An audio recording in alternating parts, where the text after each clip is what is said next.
Hello and welcome to Kalam IS. This is New Simply Put, dated 10th December 2024, and let's get started. The agenda for today is the articles of the Indian Express and the Hindu. So the first is about the food security and energy dependency, the Hindu editorial. The next is about the merchant shipping bill, which is in the text and context of the Hindu.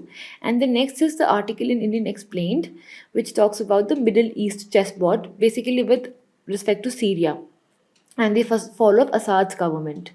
So these are the articles, the snippets of this which can help you locate better. The first topic is the fall of Assad's regime and its implications.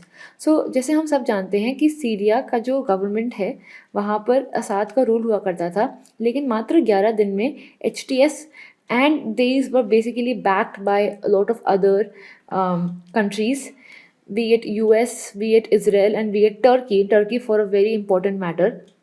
इन्होंने काफ़ी ज़्यादा इसको complete कर लिया है and पूरे rule को 11 दिन में हटा दिया है. कमाल की बात यह है कि असाद की फैमिली का 50 साल से रूल था, तो इसको भी इन्होंने 11 दिन में ख़त्म कर दिया. 2011 से थोड़ा थोड़ा सा इन लोग के रूल्स में वीकनेस आना स्टार्ट हुआ था अरब स्प्रिंग के आसपास, लेकिन अब टोटली विद टर्की चीज़ें चेंज हो गई हैं. तो देखने की बात क्या क्या है कि लॉस किसका हुआ है. रशिया का हुआ है, ईरान का हुआ है एंड हिजबुल्ला का हुआ है. रशिया के पास आपको पता है मेडिटेरेनियन पोर्ट हुआ करता था टर्की सीरिया के बॉर्डर में, वो चला गया है. रशिया ने थोड़े बहुत इन्वेस्टमेंट्स भी किए थे, लेकिन अब वो डिफिकल्ट हो जाएंगे. ईरान का काफ़ी ज़्यादा फॉल हुआ है, राइट. तो इस आर्टिकल में बेसिकली हम यही सोचेंगे कि इसके इम्प्लीकेशंस क्या है, राइट. तो किस किस कंट्री का गेन हुआ है. सबसे ज़्यादा कंट्री तो Turkey is the one who is going to gain a lot, because पहली बात तो जैसे आप पता है सीरिया के ऊपर वाले बॉर्डर की तरफ टर्की है, और यहाँ पर काफ़ी सारे जो मिलिटेंट्स हैं उनको भी टर्की ही सपोर्ट करता था. तो अभी जो नई गवर्नमेंट आएगी उसमें भी टर्की का काफ़ी रोल रहेगा इन डिक्टेटिंग कि क्या टर्म्स होंगे, कि कैसे हम लोग गवर्नमेंट को अलाइन करेंगे. सो टर्की का उस तरीके से काफ़ी इंपॉर्टेंट रोल है. Let's see what the article has to say. तो वही बता रहे हैं कि president Bashar al Assad basically Russia भाग के चले गए थे, क्योंकि ये जो HTS करके हैं इन्होंने पूरा कैपिटल को ले लिया. बेसिकली पहले तो इदलिब इनके पास हमेशा हुआ करता था, फिर उन्होंने एलेप्पो ले लिया और ये लोग हैमा में मूव करने लग गए.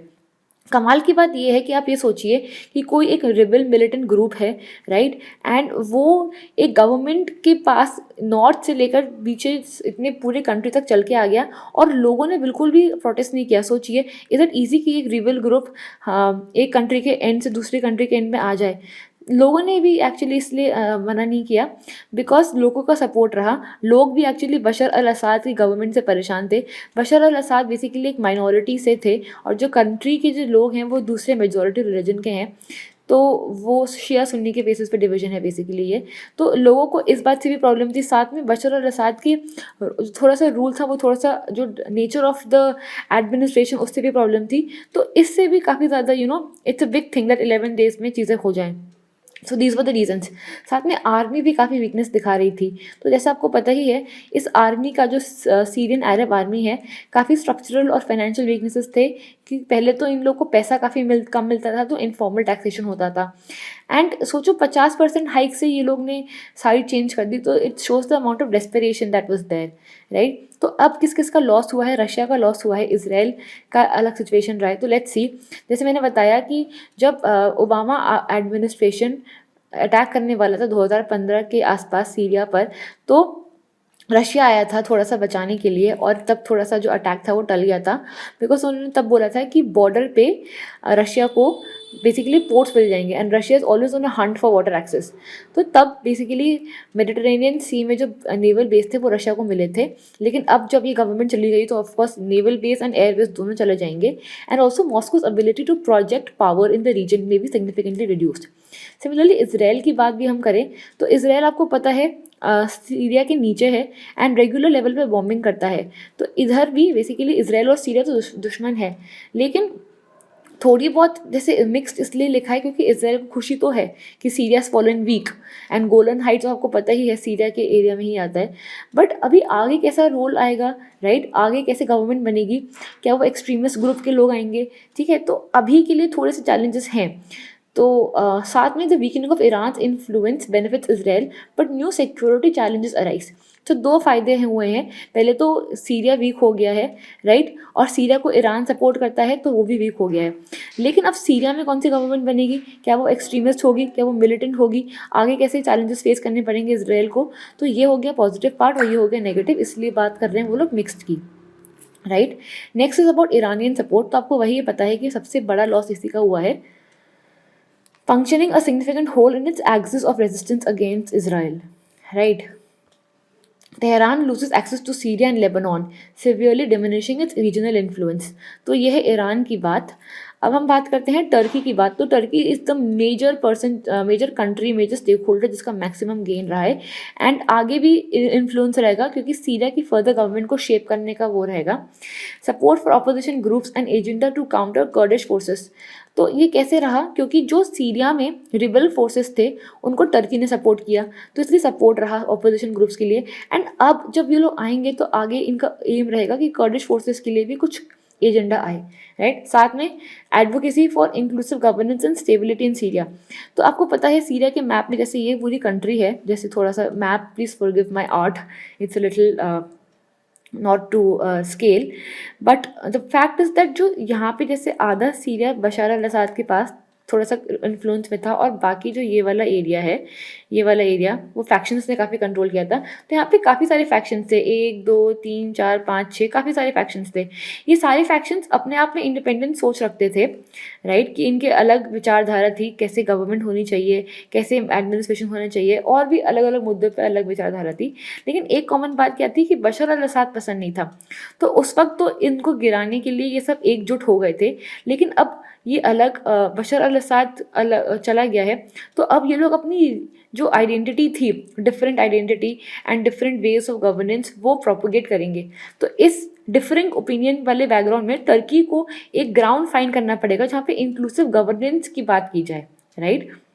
आगे चैलेंजेस क्या है HTS के लिए एंड ट्रांजिशनल एडमिनिस्ट्रेशन के लिए, तो वही है कि डिसआर्मिंग एंड इंटीग्रेटिंग की बात है, तो बैल्कनाइजेशन की बात है। जैसे मैंने पहले भी बोला कि बहुत सारे जो रिबल ग्रुप्स है सीरिया में, वो लोग अपनी अलग विचारधारा रखते हैं over lot of things, but एक जो विचारधारा कॉमन थी बशर अल असद को गिराना, अब ये पूरी हो गई है, तो अब बाकी डिफरेंट डिफरेंट चीज़ें आएंगी, उसके मैनिफेस्टेशन आएंगे।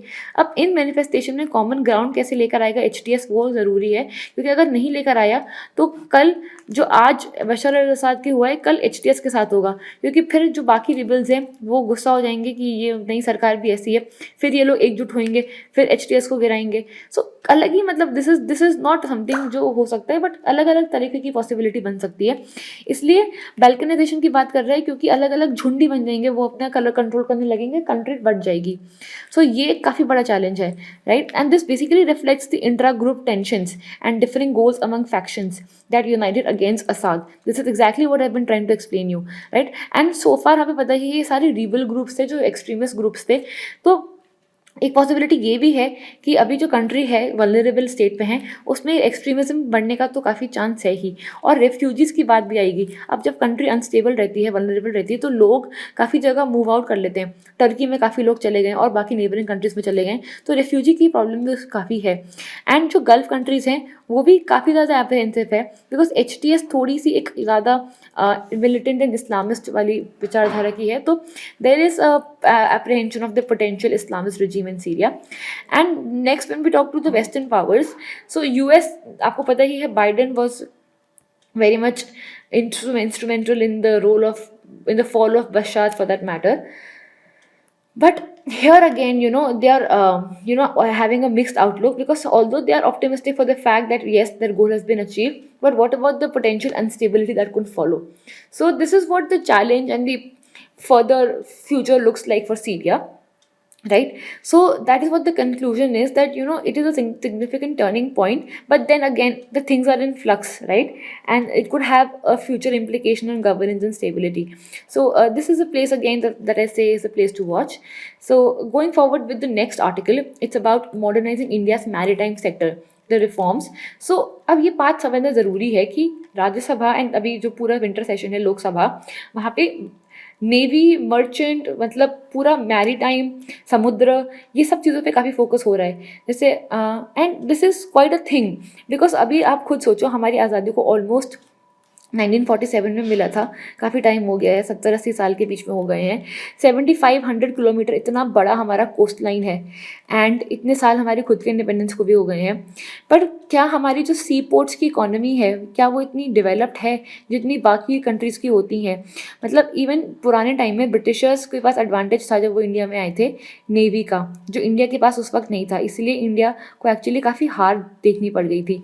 पर आज भी यही कंडीशन है, इंडिया की जो मैरीटाइम इकोनॉमी है, सीपोर्ट इकोनॉमी है, वो इतनी अच्छी नहीं है। आपके पास कुछ भी हो, सागरमाला का नाम आपको याद आता है, राइट? लेकिन अगर लैंड एग्रीकल्चर के बारे में बोलो, 50 स्कीम्स है, आपको याद भी आने में प्रॉब्लम रहता है कि एक दो नाम हो तो चलो आसानी से याद भी आ जाए, which is the case with here. Maritime पे इतना कम फोकस है कि एक दो स्कीम्स ही हैं तो सबको याद रहती हैं।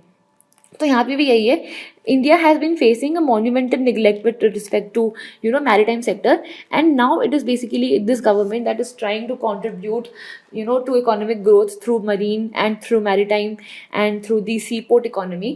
And नाउ अगर आपको, अब आप खुद सोचिए कि अगर कोई सेक्टर है जो पुराना है, अब उसको नया बनाना है, अच्छा करना है, चाहते हैं हम कि वो हमारी जीडीपी में भी कंट्रीब्यूट करे, तो इट्स लाइक कोई ख़राब सी कंपनी है जो डूब रही है, अब उसको हमें वापस से खड़ा करके अच्छा बनाना है। तो आप खुद सोचिए पहले हम कैसे करेंगे इसको। मतलब अगर आपने बिल भी नहीं पढ़ा है तो आप खुद भी सोच सकते हैं ना कि क्या क्या पॉइंट्स आएंगे।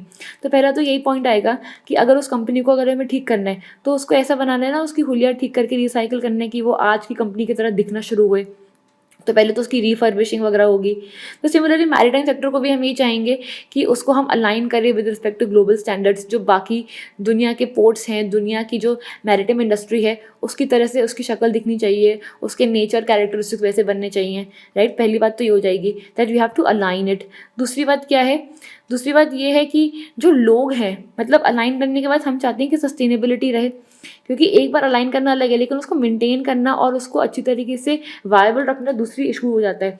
तो जैसे किसी भी चीज़ का पहले क्रिएशन होता है, फिर उसका मेंटेनेंस होता है, फिर डिस्ट्रक्शन होता है, राइट? तो क्रिएशन में हम कह रहे हैं कि ग्लोबल स्टैंडर्ड्स की तरह होनी चाहिए, मेंटेनेंस में हम सस्टेनेबिलिटी की बात कर रहे हैं साथ में। अब ये तो सेक्टर हो गया, जैसे मैं आपको कंपनी के एग्जांपल दे रही हूँ, तो कंपनी की शक्ल ठीक करने के बाद कंपनी के लोग भी जो हैं एम्प्लॉयज़, उनको भी तो आपको प्रोटेक्शन, इंसेंटिव सब देने पड़ते हैं, राइट? तभी कंपनी में वो लोग रोज़ काम करने आएंगे। तो यहाँ पे भी यही है, जो लोग हैं, जैसे जो सी फेरर्स कहते हैं यहाँ पे, ठीक है, इंडिया बेसिकली वर्ल्ड के सी फेरर्स में 10% कॉन्ट्रीब्यूट करता है। जो बेसिकली अगर वर्ल्ड के 100 सी फेरर्स है तो इंडिया के 10-20 निकलेंगे कम से कम।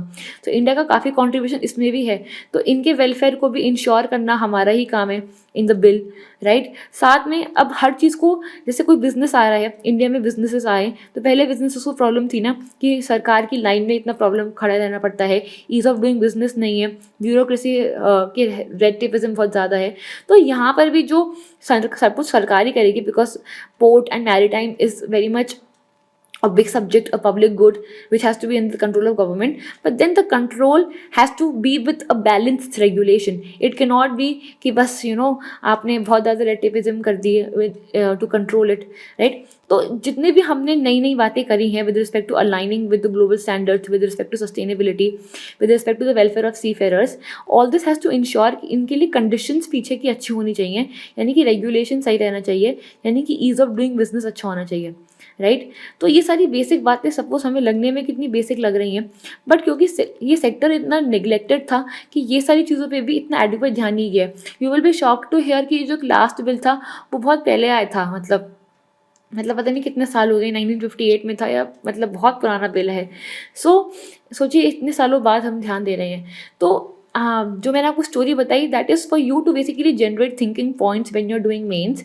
साथ में it will also help you to think on ground when you are going handling a project, what are the things that you should be basically designing an idea on. तो ये मोटा मोटा बिल में भी यही दिया गया है। Let's read in the details of the bills, right? तो वही बता रहा है कि पहले तो ये why has the new legislation come, because we had outdated laws, 1958 का एक था, and then coastal vessels act है, साथ में एक इंडियन पोर्ट्स वाला भी एक बिल आया है। 3 बिल्स आए हैं बेसिकली विंटर सेशन में, लेकिन इस आर्टिकल में 2 के बारे में बात की गई है। एंड ये इसलिए भी था because significant regulatory gaps exist, specially with respect to the offshore sector, जहाँ पे 50% इंडियन फ्लैग्ड वेसल्स होते हैं, राइट? तो अभी फिर हमने क्या क्या बोला है, हमने ये बोला है कि हम ईज ऑफ रजिस्ट्रेशन देंगे। तो अभी देखिए, अभी आप जी भी जानते हैं कि शेयरिंग ऑफ बेस्ट प्रैक्टिसेस कितनी इंपॉर्टेंट बात होती है, राइट? और नए नए लोग किसी बिजनेस में आपको पता है फंडिंग लेने के लिए आईपीओ निकालते हैं और क्या क्या नहीं करते हैं, राइट, बाहर लोगों से बात करते हैं। तो यहाँ पर भी जो इंडियन वेसल्स हैं पहले वो केवल इंडियन ओनरशिप में रहती थी, लेकिन अब हम कह रहे हैं कि 51 अब बेसिकली हमने अलाउ किया है एनआरआईज, ओसीआई और बाहर के लोगों को भी आने के लिए और ऑपरेट करने के लिए, जिससे कि हमें नई एक्सपर्टीज़ मिले, राइट। और दूसरी बात, एक्सपर्टीज़ के अलावा ये लोग अपना जब आएंगे तो पैसा लगाएंगे, इन्वेस्टमेंट बढ़ेगा इस सेक्टर में, तो उन सारी चीज़ों के लिए हमने ईज़ ऑफ रजिस्ट्रेशन किया है, राइट। साथ में हमने क्या बोला है, टेम्प्रेरी रजिस्ट्रेशन, यानी कि अब जैसे एक शिप बन गई है, राइट, लेकिन अब उसको डिमोलिश करना है, अब तो उसके लिए भी हमें थोड़ा सा इतना लंबा प्रोसीजर ना करना पड़े, इसलिए हमने बोला कि चलो टेम्प्रेरी रजिस्ट्रेशन करवा देंगे, तो उससे रिसाइकलिंग डिमोलिशन वगैरह आसान हो जाएगा। It is also expanded definition of vessels, right. तो पहले बहुत लिमिटेड चीज़ों को आप वेसल्स बोल सकते थे, लेकिन अभी submersibles, semi submersibles and other divers crafts have also come. Similarly bare boat charter आया है, जहाँ पे introduces bare boat charter cum demise registration, right. So these are the bills. साथ में आपको पता ही है कि environment is a thing about our economy, right. So हमने बोला है कि इंटरनेशनल जो कन्वेंशंस हैं, बंकर कन्वेंशन, मार्पोल, वो सब चीज़ें भी इंक्लूड होंगी, एंड डोमेस्टिक इनिशिएटिव्स भी आ रहे हैं कि सल्फर कंटेंट रिड्यूस होए मरीन फ्यूल में, सिंगल यूज़ प्लास्टिक्स को बैन किया जाए, स्वच्छ सागर पोर्टल आए, राइट। अभी जैसे मैंने आपको बताया, सोफार हमने क्या क्या पढ़ लिया है। सोफार हमने पढ़ा है कि how will be align with the global standards, right. हमारे खुद के जो सेक्टर है उसको कैसे बूस्ट किया जाएगा, इन्वेस्टमेंट लाके, रजिस्ट्रेशन जैसे मैंने बताया। हाँ, अभी जैसे मैंने आपको पिछली बार भी बनाया था कि जो लोग हैं, है ना, किसी कंपनी को उनको इंसेंटिव्स मिलने चाहिए।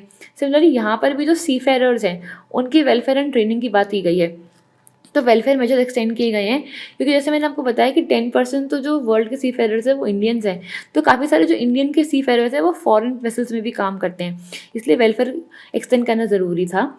सिमिलरली यहाँ पे हमें एम है to extend the marine labour convention benefits to all the seafarers. तो वही है, ग्लोबल स्टैंडर्ड से अलाइन करो उनको, जो वर्ल्ड के बेस्ट प्रैक्टिसेस में जो कन्वेंशन में जो बेनिफिट्स दिए गए हैं वो यहाँ इंडिया में भी दिए जाए।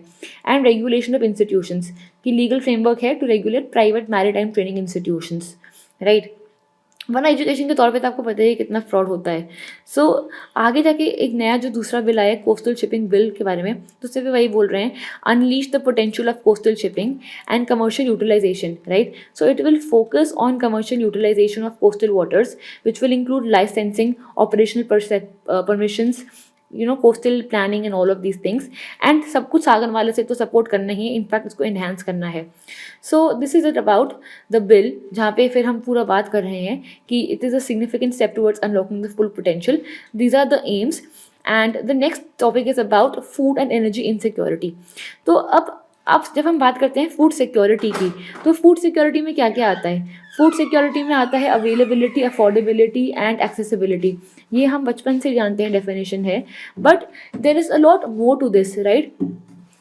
आगे जाके अब इसके अलावा हम ये भी जानना चाहते हैं कि यूटिलिटी बन रही है कि नहीं बन रही है, तो इसके लिए हम पीछे की कंडीशंस देखते हैं। वॉश सिचुएशन, जैसे वर्ल्ड बैंक कहता है कि सैनिटेशन सही है या नहीं है, वाटर मिल रहा है नहीं मिल रहा है। So what I am trying to say is that there are a lot of things to food security, and now it cannot be only seen alone, it has to be seen intertwined with energy security. And यही article में interesting बात है जो आपकी GS में answer writing में काफ़ी helpful करेगा। आर्टिकल में ज़्यादा बातें नहीं है, बट एक इन्होंने जो इंटरलिंकिंग दिखाई है, डायमेंशन जो बढ़ाए हैं, जो हम आंसर्स में ऐड कर सकते हैं पूरे GS3 में।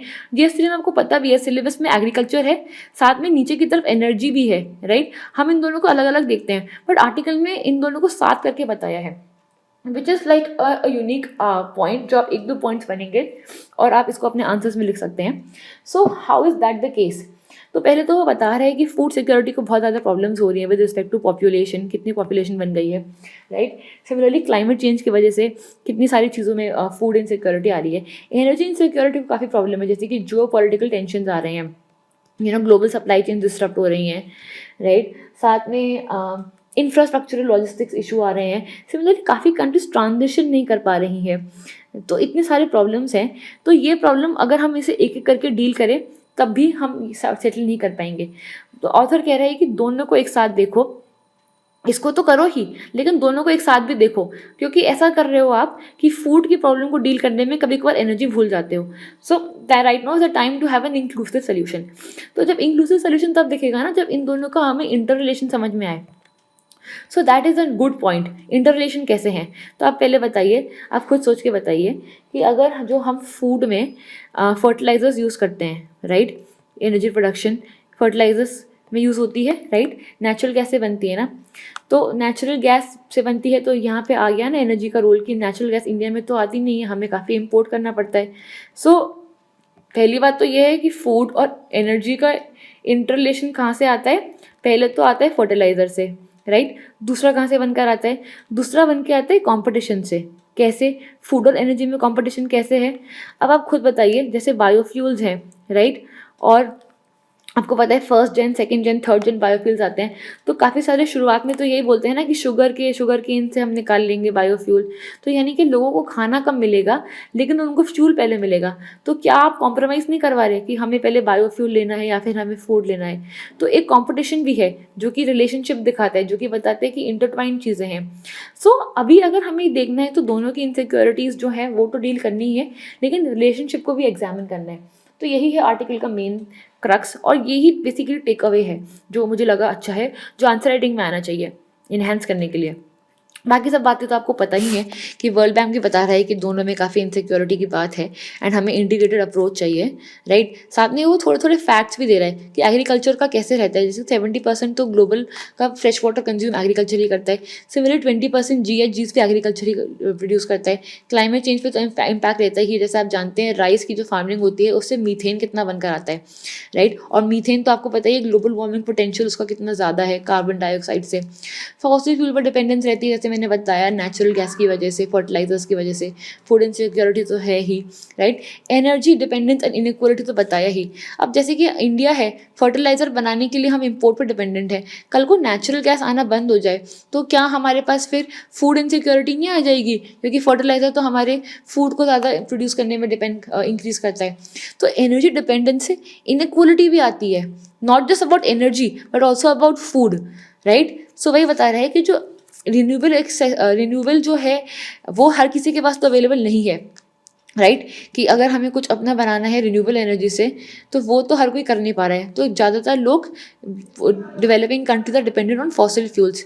एक उस लेवल पे भी इनइक्वालिटी क्रिएट होती है, right, fossil fuel reliance persists, therefore the low countries are disproportionately suffering from energy disruptions, जिससे एनर्जी एंड साथ में एग्रीकल्चर प्रोडक्टिविटी दोनों इम्पैक्ट होती है, right. Uneven renewable energy deployment तो है ही, जैसे मैंने बताया कि high income countries dominate in renewable energy investments, there are low income countries that rely on outdated carbon intensive systems, and then transition risks तो है ही। So again we are highlighting that how much the difference is there with respect to the energy part, and then there are competing food demands, जैसे मैंने बताया biofuel की वजह से या climate change की वजह से भी, राइट, जैसे क्लाइमेट चेंज मीथेन जो बनकर आ रहा है राइस फार्मिंग से, तो अगर ये सब चीज़ें हम करेंगे तो क्या क्लाइमेट चेंज की जो रिस्पॉन्सिबिलिटी है वो हम निभा पाएंगे। या सिमिलरली जो ऑन ट्रैक फर्मेंटेशन है या फिर जो बेसिकली जो लाइव जो लाइव स्टॉक है, राइट, वो भी जो है उनसे भी मीथेन काफ़ी निकलती है उनको, तो उससे भी फिर क्या क्लाइमेट चेंज की बात हो पाएगी। तो ये बात काफ़ी सारा कंपटीशन रहता है, यही बेसिकली बात बता रहे हैं, एंड इसकी वजह से काफ़ी अगर हमने अभी एक्शन नहीं लिया तो काफ़ी नुकसान हो जाएगा। वही बता रहा है कि 90 बिलियन ट्रिलियंस होगा एनुअल कॉस्ट, जो कि काफ़ी इनसिक्योरिटी से लॉस होगा हमें, और उसकी वजह से काफ़ी प्रोडक्टिविटी का भी लॉस होगा। So this is what the article is talking about, that we need inclusive solutions, right. हमें क्लीन एनर्जी चाहिए, इंक्लूसिव सोल्यूशंस चाहिए, एग्रीकल्चर को नए तरीके से देखना चाहिए, राइट, अर्जेंट एक्शन लेना है, ग्लोबल स्टेबिलिटी भी चाहिए। So basically this is the article, right. इसमें दो ही चीज़ें इंपॉर्टेंट थी कि आपको एक तो रिलेशनशिप पता रहना चाहिए जो कि आपके आंसर्स में एक नया डायमेंशन डालेगा, एंड आपको इसके लिए फिर इंक्लूसिव सोल्यूशंस कैसे मिलेंगे वो, एंड साथ में इसको बैक करने के लिए क्या क्या फैक्ट्स हैं और क्या क्या आर्ग्यूमेंट्स हैं, राइट। तो this was the crux of the article. Let's go to the prelims question, जहाँ पे वो वही बोल रहा था कि actually I want this question you guys to solve and put it in the chat box. So that I also get to know कि आपने जितने समय से हम इसको डिस्कस कर रहे हैं, कोई आपने हिंट्स, कोई आपने ट्रिक्स इसको फॉलो करी है, एंड कल इसका आंसर डेफिनेटली हम डिस्कस करेंगे. I would be very happy to see how much you are learning. And now if you are not able to solve this, then that is also not a problem. In fact, I want you to basically write down in the comment box कि आपसे ये क्यों नहीं हुआ, so that I can take that part in the coming lecture, and that will again help you to grow with us. So solve this and put it on the chat box. And the last question is also about explain the changes in the cropping pattern in India in the context of change in consumption pattern and marketing conditions. So get back to us.